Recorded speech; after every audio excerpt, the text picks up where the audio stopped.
When a far-right political figure came to Colorado to campaign for his favorite candidates, our political guy Marshall Zelinger had some questions. MyPillow guy Mike Lindell's answers about how he has showered hundreds of thousands of dollars in legal help on Secretary of State candidate Tina Peters, those answers have led to a new ethics investigation. Here's Marshall. What are you? Who are you? I'm Marshall from 9 News. The questions MyPillow CEO Mike Lindell answered for me last month led to a new complaint against Republican Mesa County Clerk Tina Peters. Mr. Lindell, how much have you raised for Tina Peters' legal defense fund? I just put all the money in myself. And how much is that?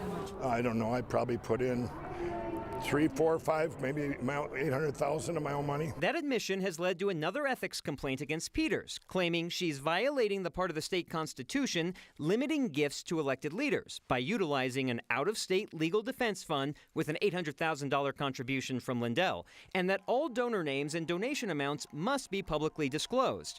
Today, the Colorado Independent Ethics Commission agreed to investigate this complaint. Colorado law also limits how much a person can give an elected leader each year to no more than $65, unless they're a relative or close friend.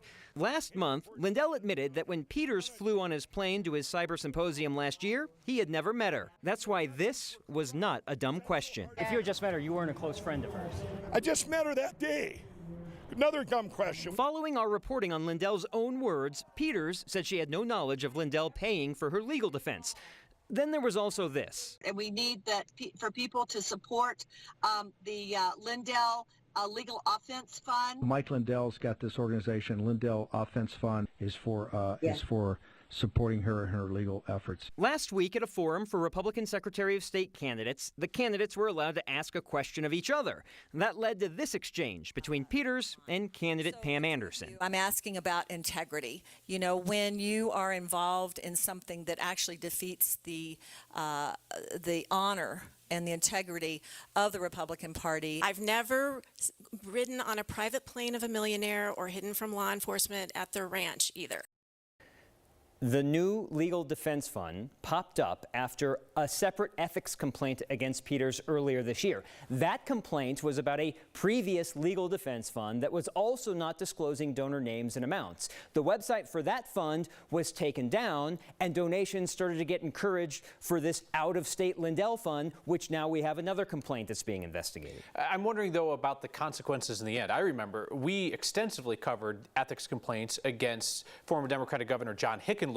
In the end, they found that he violated the rules and got a little slap on the wrist. A little slap on the wrist, but it was still 2 times the amount of the benefit he received, and it wasn't that much. I think in the end it was a few $1,000s is what that amount was. That's why it's so important for Peters to be fighting this, because let's say Lindell really did $800,000 and the Ethics Commission finds, well, that was inappropriate, then she could be on the hook for $1.6 million. So you look at Hickenlooper, yeah, 2 times was only a few thousand, but he still got 2 times the amount of the benefit he received.